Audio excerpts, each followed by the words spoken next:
King David, you said that you were married to King Saul's daughter. Whatever happened to her?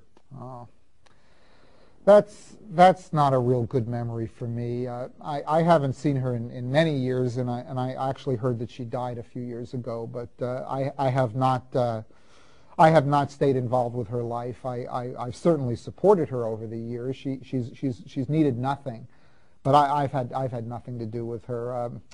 Her name, by the way, was Michal, and she was a cutie. She had a kind of schoolgirl crush on me when I was kind of the young and handsome warrior and musician in Saul's court. And I married her. Saul made up this ridiculous bride price for her. In those days, we had to purchase our women with bride prices, and his bride price was the foreskins of 200 Philistines. Of course, I think he thought I was going to get killed trying to make the bride price. I mean, let's face it. The Philistines are not going to kind of lay down and allow me to circumcise them. I'm going to have to kill the Philistines if I'm going to circumcise them. And so but I did it. I took one man with me, and we just plowed through them. We just captured them in groups of twos and threes and killed them, cut off their foreskins, put them in a big sack, and you should have seen Saul's face when I dumped that sack of kind of dried up, wrinkly pieces of pink skin just at his feet. I made sure they fell all over his feet, those 200 foreskins. I hoped he'd choke on them. What a crazy guy he was. But anyway, I got Michal. I was married to the king's daughter, and that was, for somebody my age, from my station in life, that was really cool. Let me tell you. But she turned out to be not a real good wife. I mean, well, to be fair, I mentioned earlier she really saved my skin when her dad was trying to kill me, and she stood up for me, and she helped me escape, and she gave me the time to escape, and she lied to her father. I have no idea what he ever did to her for that. Saul was known to have quite a temper, and you just don't do something like that against your father, and you don't do something like that against the king, and she did that for me. And I also have to admit that all those years that I was down in the Judean wilderness, I never had anything to do with her. I didn't write to her, I didn't send for her, but she was a king's daughter. She was used to the good life. She would never have survived down there in the kind of hardship and difficulty and deprivation that I had to go through. Anyway, I just kind of forgot about her. I married 2 other women, and I just figured she'd gone on with her life as well. And it turns out that she had. She had officially divorced me, which I'd never heard about, but it was fine with me.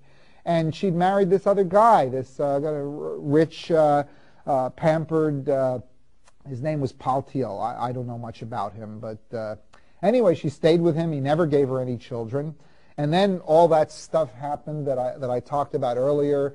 Saul and his sons died on Mount Gilboa, and I was made king in Hebron, and then there was the other king up in Gibeah for a while, Ishbaal, Michal's brother, and then he was assassinated. I had nothing to do with Ishbaal's assassination, and for that matter, I just want to say again, I had nothing to do with the death of Saul or anyone in that family. They were they were like family to me, and I never would have harmed a hair on their head. And Saul was the Lord's anointed. I mean, I would never have touched him. I mean, all those rumors are really, really untrue. But anyway, all those things happened, and all of a sudden, I'm in these negotiations with Abner, Michal's father's military commander.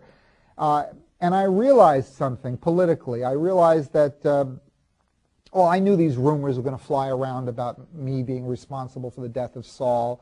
So I thought it would really help me if I could be married to Saul's daughter, and our heir, remember that was before I'd met Bathsheba, our heir would be the grandson of King Saul. And all of a sudden, my throne would be much more legitimate, and I think the Northerners would have a much easier time with me.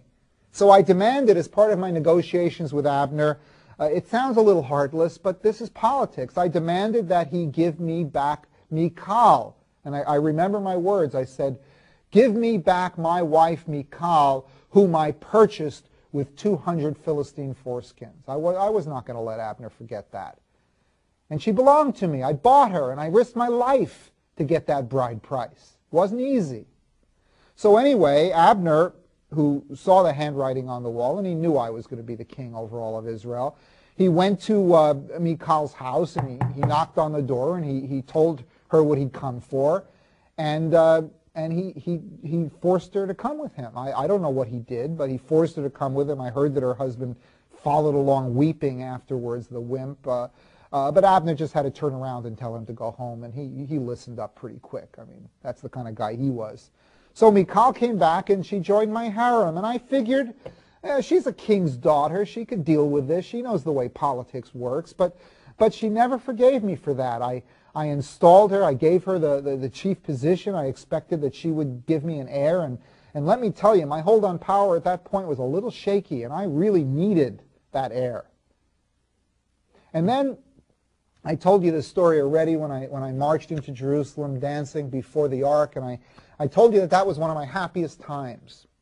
And let me tell you, I was really high off that experience. I had offered a sacrifice that normally only priests can do, and nobody's going to stop me. I'm the king, and I gave the people all this food, so I was just riding on a wave of popularity. And I walk into my palace, and what do you think happens?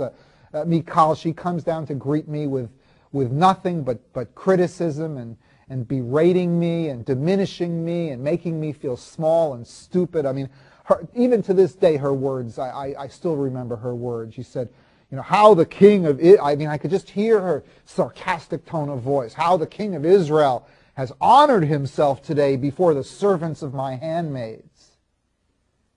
And I just blew up. I was so mad at her. There was no stopping me. And I turned to her and I said the most hateful and hurtful things I could possibly think of. That's what our relationship had come to. And I said, it was before Yahweh who appointed me king instead of your father and your brothers. You got to remember, she just lost her father and brothers. They just died. I had nothing to do with that. But she just lost them. And then I say, I'm king instead of your father. It was the most hurtful thing I could possibly have imagined saying, and I felt I had good reason to say it. And you know what? I never, ever visited her again. I ran into her a few times in the palace, but I made sure that with the servants that didn't happen anymore. And I never went to her again. I never slept with her, and I never gave her an heir, and I did it to punish her. I had no shortage of women. I didn't need her. But I always wonder if she had staged that whole incident, because I really it turned out okay, but it would have been a lot smoother for me, let me tell you, if I had had an heir who was a grandson of Saul. And I always wondered if maybe it wasn't my decision not to sleep with her, but rather it was her decision. Because I cut off my leg politically when I did that. And it would be just like her. It would be just like her to do a thing like that. Michal, that's really not a good memory for me.